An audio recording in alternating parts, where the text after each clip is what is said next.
Quando a gente olha para a vida e para várias coisas, a gente pode olhar para várias áreas, várias situações, e nós vamos entender que basicamente para tudo existe uma forma, ou existe um processo, ou pelo menos deveria haver um processo. Porque quando a gente segue um processo, as coisas elas acontecem com ordem, elas acontecem com segurança, com destreza.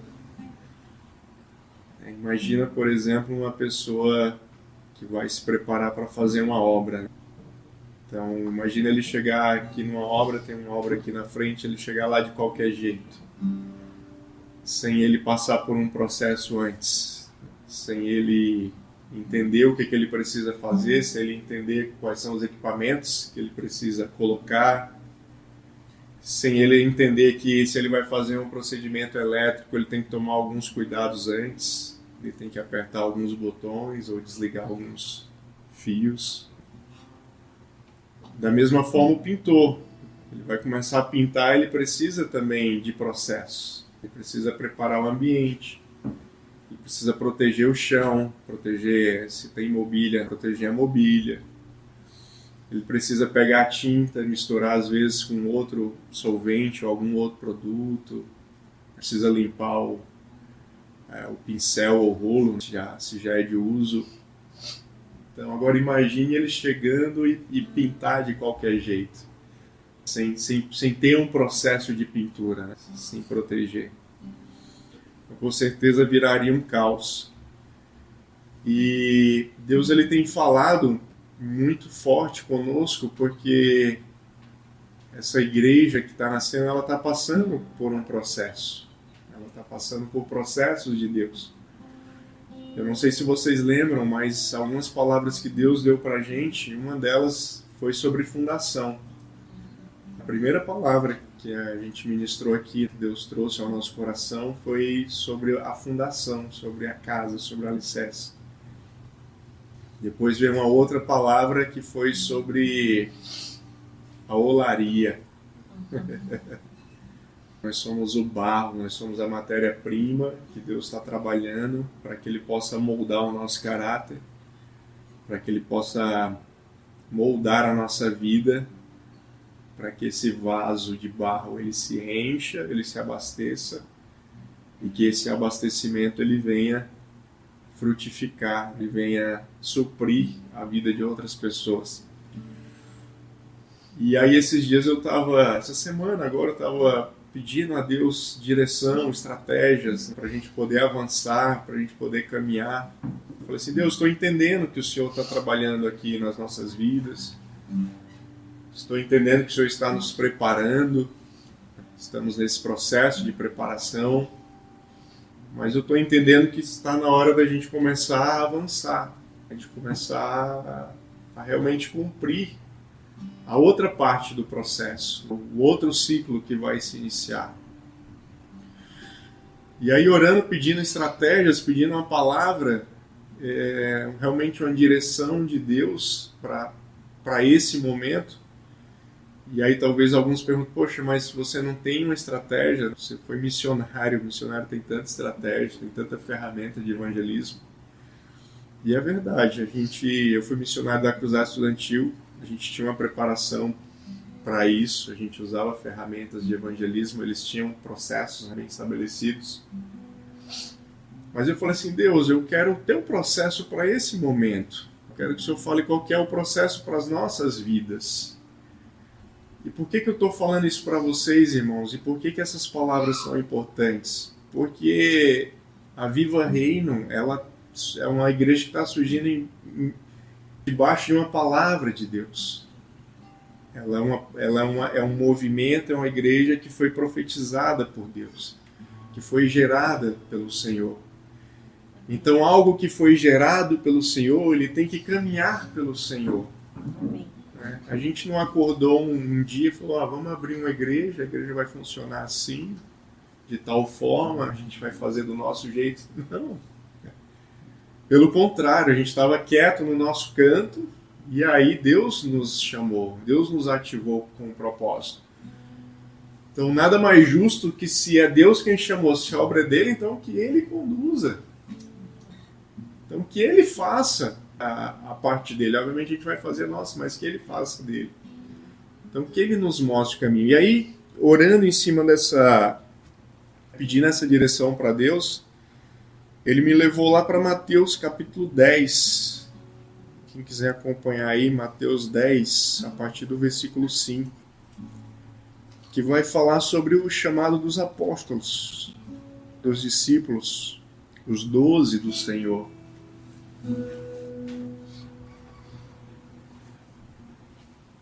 Lá em Mateus 10, versículo 5 até o 15, vai dizer o seguinte: A estes 12 enviou Jesus, dando-lhes as seguintes instruções: Não tomeis rumos aos gentios, nem entreis na cidade de samaritanos, mas de preferência procurai as ovelhas perdidas da casa de Israel. E à medida que seguides, pregai que tudo está próximo, pregai que o reino de Deus está próximo, o reino dos céus. Curai os enfermos, ressuscitai os mortos, purificai leprosos, expeli os demônios. De graça recebestes e de graça dai. Não vos provereis de ouro, nem de prata, nem de cobre nos vossos cintos, nem de alforge para o caminho, nem de 2 túnicas, nem de sandálias, nem de bordão, porque digno é o trabalhador do seu alimento. E em qualquer cidade ou povoado em que entrardes, indagai quem neles é digno. E aí ficai, até vos retirardes. Ao entrardes na casa, saudai-a. Se com efeito a casa for digna, venha sobre ela a vossa paz. Se porém não for, tome para vós outros a vossa paz.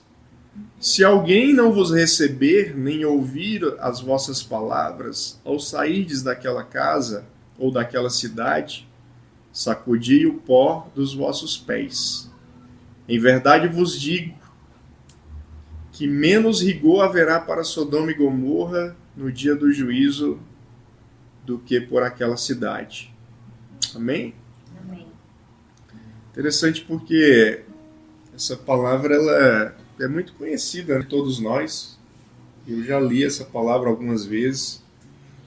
Não lembro de ter ouvido muitas pregações sobre ela, mas nas escolas de evangelismo, nas escolas onde você é enviado para uma missão, geralmente essas palavras elas estão muito presentes. E dentro disso aqui, meus irmãos, existe um mapa.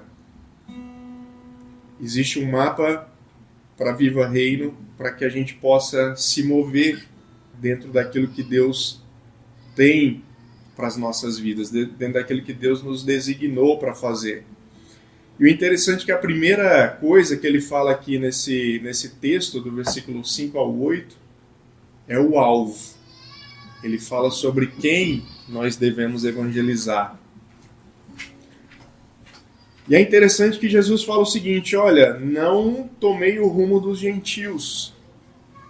E os gentios, quando a gente vai para o grego ele traz a palavra etnos, que vem a origem da palavra etnia. Então, etnia, etnos, significa as multidões. Etnos significam os povos que adoram outros deuses. Então Jesus faz 3 classificações aqui. O primeiro que ele fala é do etnos, são das multidões, das pessoas que adoram outros deuses. Depois Jesus vai falar o quê? De Samaria. E quem que era Samaria? Quem que eram os samaritanos? Depois do reinado de Salomão, houve uma divisão ali entre o reino de Israel. E aí nós tivemos o reino dividido em 2. Nós tivemos Israel, o reino de Israel, e aí nós tínhamos o reino de Judá. O reino de Judá, para quem não lembra, era o reino que guardou a lei de Moisés e a lei dos profetas. Que é daí que se origina o judeu raiz, o judeu ortodoxo, ou seja, aquele que realmente guarda o Pentateuco, guarda a Torá. E quem que era agora o povo de Israel? O povo de Israel era o povo que se corrompeu. O povo de Israel era o povo que se misturou com outros deuses. E aí, posteriormente, Israel foi dominado pela Síria, e aí foi que a coisa degringolou mais ainda. Porque daí os assírios colocaram os seus deuses, e aí por isso que o samaritano ele é pessoa não grata para o judeu. Porque o judeu guardou a lei, e o samaritano ele se corrompeu. E aí o interessante é que Jesus fala assim, não entrem na cidade dos samaritanos, mas dê preferência, procurai as ovelhas perdidas da casa de Israel. Quando Jesus fala aqui, irmãos, da casa de Israel, ele está falando não de Israel Samaria, mas ele está falando de Israel daqueles que vieram de Jacó.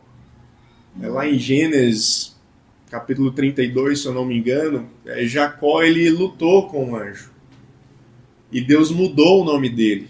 O nome de Jacó passou a se chamar Israel.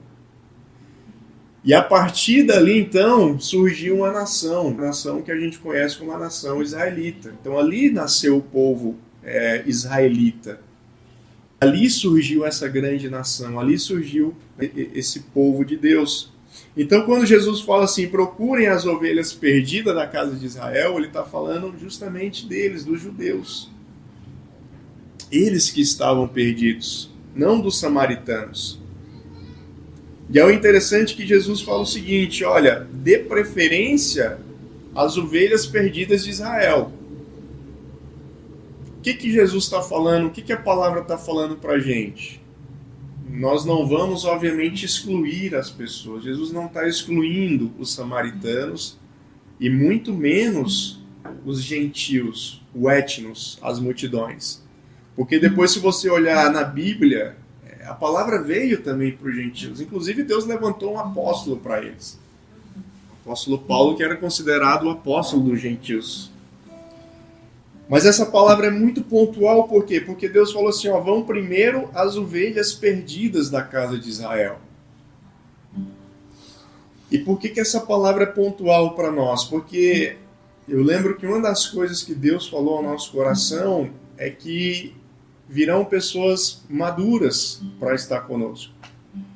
Virão pessoas que já tiveram experiência de igreja, mas que muitas delas estão com o coração ferido, muitas delas às vezes estão afastadas, muitas delas às vezes até estão dentro da igreja, mas não estão fluindo naquilo que Deus tem para a vida delas.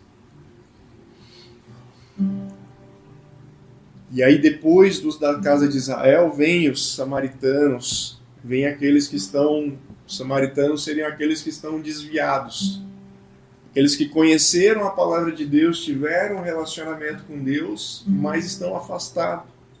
Ou às vezes se relacionaram com outros deuses, às vezes foram buscar outras religiões. E aí depois vem o etnos, depois vem as multidões. Então a palavra de Deus, o que ela diz? Primeiro busque aqueles que estão próximos a mim, ou pelo menos que eram próximos, aqueles que conhecem a lei. Depois os que se desviaram e depois a multidão. E é interessante que, continuando aqui na leitura, a palavra vai nos dizer o que nós devemos fazer. Como que nós vamos evangelizar? Que mensagem que nós vamos levar? Como que nós vamos fazer? E aí lá no versículo 8, o Senhor ele é muito cirúrgico na orientação que ele dá para os seus discípulos.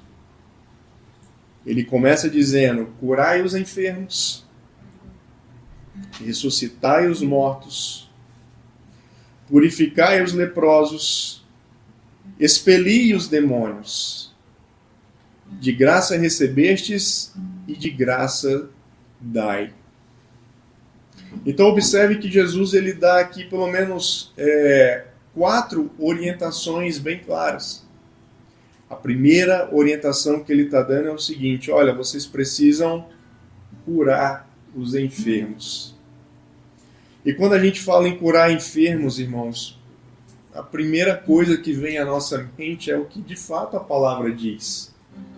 É a gente chegar e evangelizar alguém que está doente, alguém que está hospitalizado, alguém que está passando por alguma dificuldade física.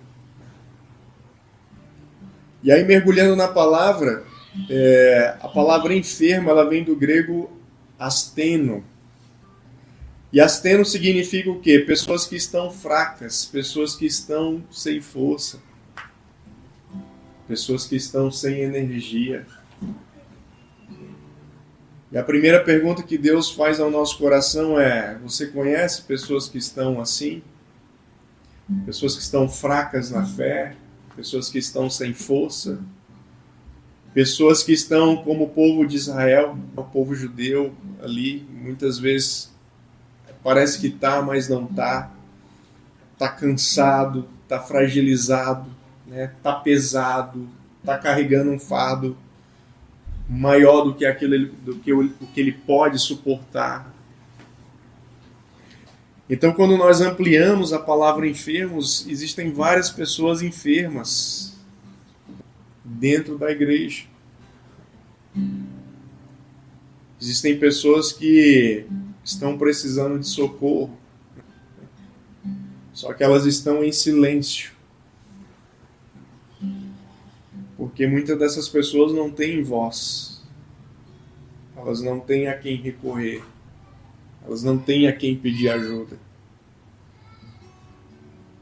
E aí Jesus continua e fala o seguinte, versículo 8: ressuscitai os mortos. E a palavra mortos, irmãos, ela vem do grego necros, né, de necrosar, de necrofilia. Você já viu um tecido quando ele está necrosando, quando ele está morrendo, ele vai ficando com um aspecto sem vida, né? Vai ficando feio. E a tradução de necros, né, para o português tem os dois significados. Tanto ressuscitar fisicamente, quando Jesus falou ressuscite os mortos, é para de fato que a gente ressuscite, sim, fisicamente, ore para que essas pessoas ressuscitem, se assim for necessário. Mas a palavra necros, ela traz um significado muito forte também, que são pessoas que estão mortas espiritualmente.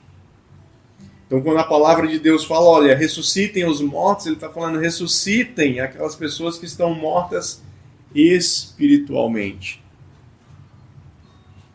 E é interessante, irmãos, isso aqui é muito forte, porque existem muitas pessoas que estão dentro da igreja, mas elas estão caminhando igual um zumbi, igual um Walking Dead da vida. Eu não sei se vocês já assistiram, tem um filme chamado A Noiva Cadáver. É um desenho, um desenho 3D, um filme da Disney, uma animação. E é interessante, assim, eu não recordo muito bem do filme, faz tempo que eu assisti, mas eu lembro que é um mundo ali dos mortos. É um mundo onde o mundo dos mortos é um mundo sem emoção, é um mundo sem vida, sem essa percepção da vida no sentido do calor humano. E os mortos, muitas vezes, eles estão funcionando. O Walking Dead, ele está andando, daquele jeito estabanado dele, mas ele está andando. Só que o Walking Dead é o quê?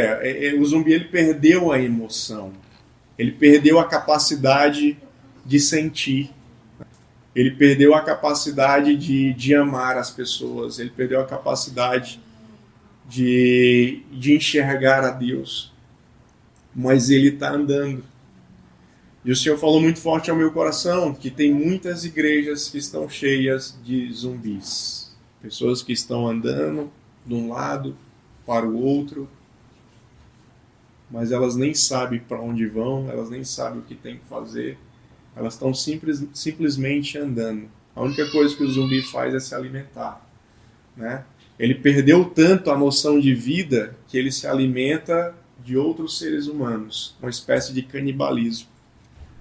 O zumbi, irmão, dentro da igreja, ele promove um canibalismo. Alguém que está morto espiritualmente, ele é um canibal espiritual.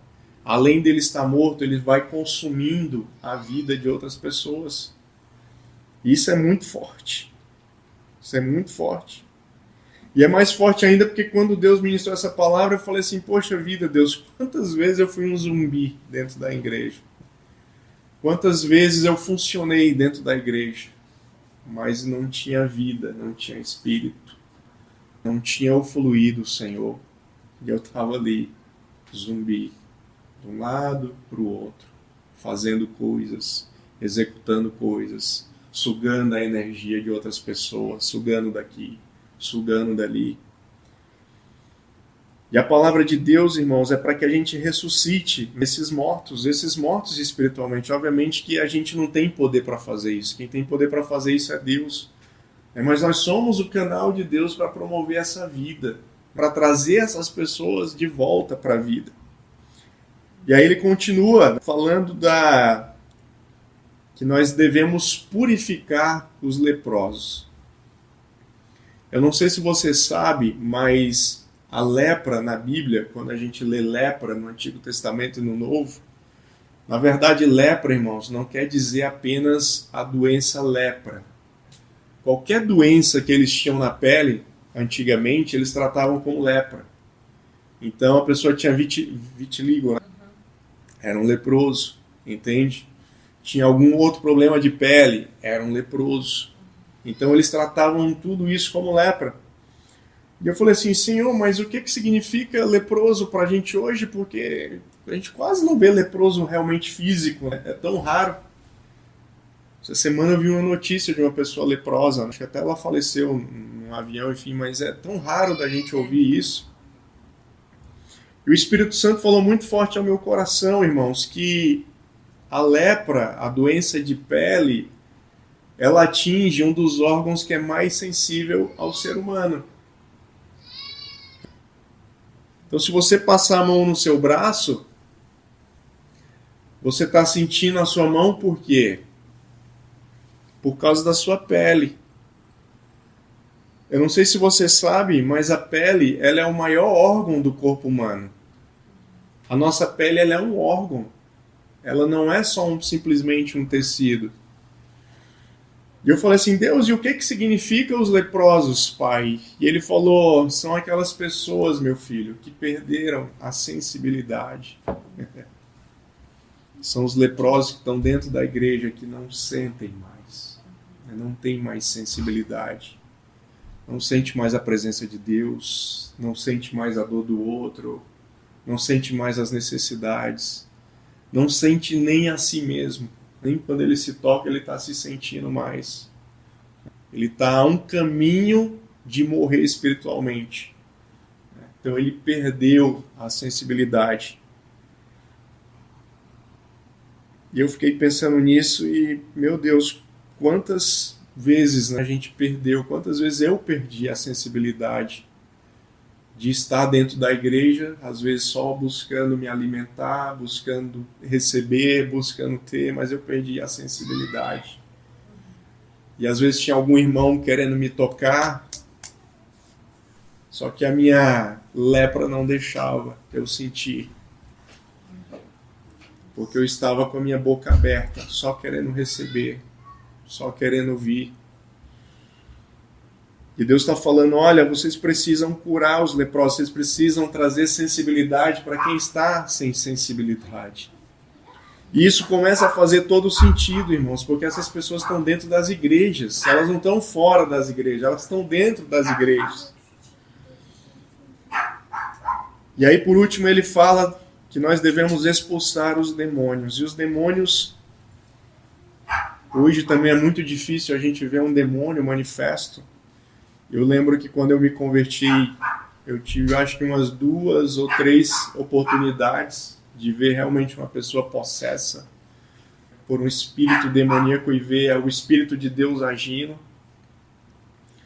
Só que hoje o espírito maligno ele tem agido de outras formas. Ele não tem mais agido nessa possessão clara, mas ele tem aprisionado a vida de muitas pessoas, através de crenças limitantes, através da depressão, através da ansiedade, através de palavras que são lançadas na nossa mente. A gente sabe que o diabo ele não pode nos possuir, mas a Bíblia diz que ele está ao nosso derredor. Ele está lançando aquelas palavrinhas de dúvida, de questionamento. Será? Você acha mesmo que Deus te ama? Você acha mesmo que Deus tem propósito na sua vida? Você acha mesmo que o teu ministério vai ser tudo isso aí que falaram? Você acha que a tua vida vai mudar? Você acha que você nasceu para prosperar financeiramente? E aí ele vai nos minando, e se a gente não vigiar, essa palavra entra no nosso coração, e aí a gente fica, eu vou usar aqui um termo, debaixo de uma possessão permitida. O que é a possessão permitida? Quando eu escuto algo, a vozinha do diabo, eu permito que essa voz entre e ache lugar no meu coração. Então é uma possessão permitida. Um termo novo aí para os teólogos estudarem. Vulgo brecha. Vulgo brecha. Mas o fato, irmãos, é que a igreja está assim. E às vezes eu fico perguntando, eu falo, Deus, mas por que, Senhor? Por que a gente? Por que agora? Por que nesse momento? E nós sabemos, irmãos, que a gente, meu Deus, não somos melhor do que ninguém. A gente não é melhor do que ninguém. E quem somos nós para julgar a igreja, pelo amor de Deus? Mas nós estamos caminhando dentro de uma revelação. Vocês percebem que Deus está revelando uma mensagem, Deus está revelando uma palavra, e nós precisamos caminhar em cima dessa palavra. Eu tenho certeza que se isso aqui for pregado numa grande igreja, é capaz de mais da metade da igreja vir buscar uma cura. Porque as pessoas estão precisando disso, né? Estão precisando dessa palavra. E aí o Senhor continua falando que quando vocês forem, vocês não levem nada. E é interessante porque quando nós embarcamos no chamado de Deus, a gente não levou nada. A gente não trouxe nada. Absolutamente nada. Porque o que Deus está falando é o seguinte, a única coisa que vocês precisam, vocês já têm. Que é a minha presença. Vocês têm a minha palavra, vocês têm o meu Espírito. Então entendam nessa noite que aquilo que você precisa para realizar, Deus já te deu, já está com você. A gente não precisa ter uma estrutura física, a gente não precisa ter roupas bonitas, a gente não precisa ter equipamentos de som. Não, um dia isso vai chegar, obviamente, um dia vai ter. Mas a gente não precisa disso. O que nós precisamos, nós já temos, que é a palavra de Deus. E quando Deus fala isso para eles, é até também para eles não se apegarem, para eles não ficarem apegados às coisas materiais, às coisas terrenas, até para eles não acharem que a transformação iria acontecer por aquilo que eles carregavam, pelo dinheiro que eles carregavam, pela túnica que eles carregavam, que iria demonstrar respeito, autoridade, nada disso. E aí, por fim, o Senhor finaliza trazendo aqui algo muito importante nessa mensagem. A gente poderia passar horas aqui só debulhando ela. Mas é interessante, irmãos, que Jesus ele enviou os 12. E o que Jesus falou? Vá na casa das pessoas. E aí, quando a gente pensa aí na casa das pessoas, talvez a primeira imagem que vem na sua cabeça são os testemunhas de Jeová. Aqui em Itapema, nossa, não sei lá em Balneário, mas aqui todo domingo eles vêm, de 2 em 2, de 3 em 3, de 4 em 4. E aí eles batem, eles interfonam, eles botam uma mensagem na caixinha de correio. E embora isso seja uma forma de evangelismo, eu quando fui missionário na minha época, lá na antiguidade, muito tempo, muito tempo atrás. Na época que eu nem tinha celular nessa época, irmãos, pra vocês terem uma ideia. E a gente evangelizava de porta em porta. A gente batia na porta e apresentava Jesus para as pessoas, e era assim que a gente fazia. Mas aí, perguntando a Deus, eu falei assim, Deus, mas me fala mais, porque o Senhor deve ter mais aqui em cima dessa palavra. O Senhor não está falando só para a gente ir nas portas e bater, né? Obviamente, hoje existem outras formas da gente entrar. Existe a internet. Poxa, a internet é uma forma da gente entrar na casa das pessoas. E sem bater na porta. E sem bater na porta. Mas é interessante porque quando Deus ele traz essa palavra, ele traz essa mensagem, irmãos, ele está dizendo que o evangelho ele não é processado na sinagoga. O evangelho ele não é processado na igreja. O evangelho ele é processado dentro das casas.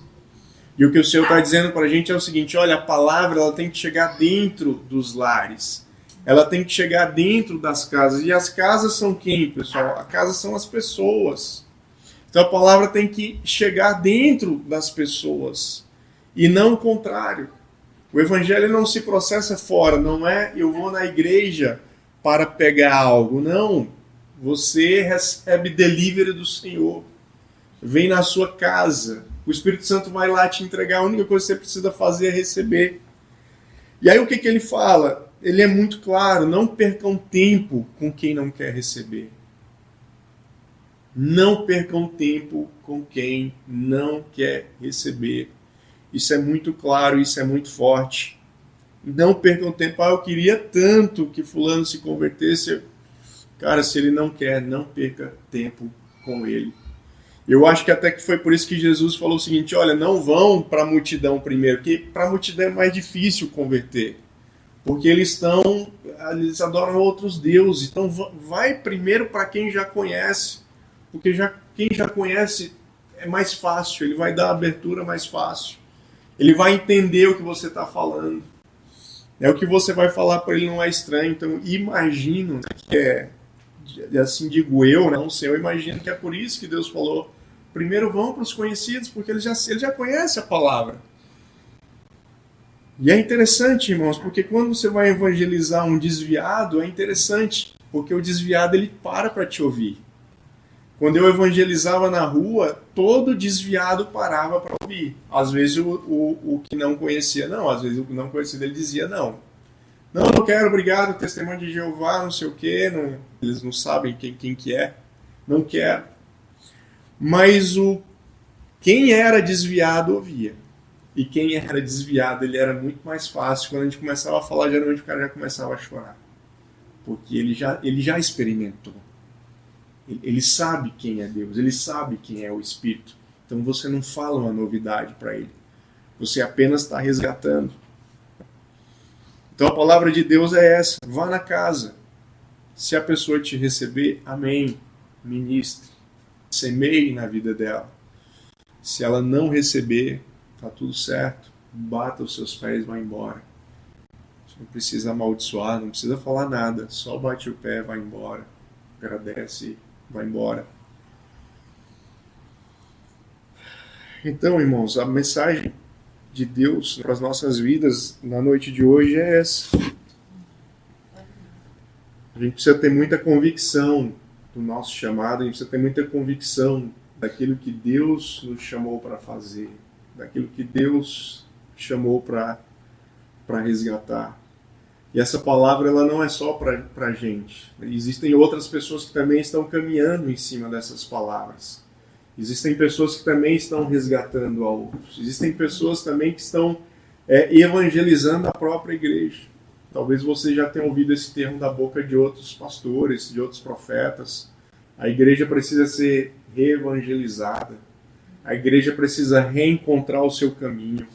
E qual que é o caminho? É o caminho de Cristo. É o caminho do Evangelho, é o caminho do Espírito. É se mover pelo Espírito, não pela carne. É se mover por propósito, não por necessidade. É se mover por aquilo que está em oculto, não por aquilo que é visível. As pessoas estão atrás do que é visível. Deus está atrás daquilo que está em oculto, daquilo que está escondido dentro do seu coração. E aquilo que está escondido dentro do seu coração, Deus quer trazer para fora. Deus quer que isso alcance outras pessoas. Deus quer que a sua vida seja uma referência, um espelho, uma luz, um sal. Deus quer que você cure os enfermos, pessoas que estão doentes dentro da igreja. Deus quer que você ressuscite os mortos. Pessoas que estão na Zumbilândia Gospel. Está lá, ele está até funcionando, mas ele não está fluindo. Existe uma diferença, né? A gente tem ouvido muito sobre isso, a diferença entre funcionar e fluir. E a escolha está nas nossas mãos. Funcionar é mais fácil do que fluir. É muito mais fácil, irmãos, a gente só funcionar. É muito mais fácil eu entrar na manada, porque na manada eu não preciso nem andar. A manada vai me carregando.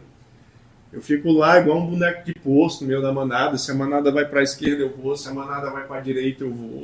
Se ela segue em frente, eu vou. Se ela para, eu paro. Mas Deus está perguntando e nos confrontando essa noite. Você quer ser manada ou você quer ser alguém que faz a diferença? Você quer ir profundo com Deus ou você quer viver no raso? Você vai na praia, tá cheio de pessoa lá no raso. Tem gente que tá botando o pé lá na ondinha, molhando o calcanhar. E tem algumas pessoas que estão indo em profundidade.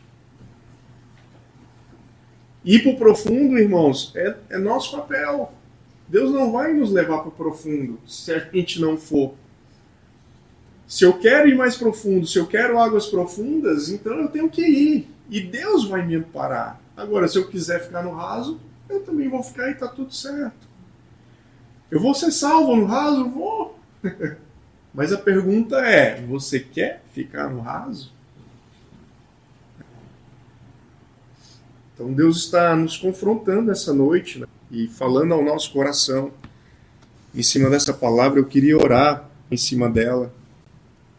Se Deus falou ao seu coração, se Deus ministrou algo a você, se apresente diante deles. Não precisa se apresentar para homens, né? Mas fale para Deus. Deus, eu entendi. Entendi o teu chamado, entendi aquilo que o Senhor tem para a minha vida. E eu quero viver essa palavra. Não é fácil, irmãos, viver essa palavra. Mas é o que o Senhor nos chamou para viver.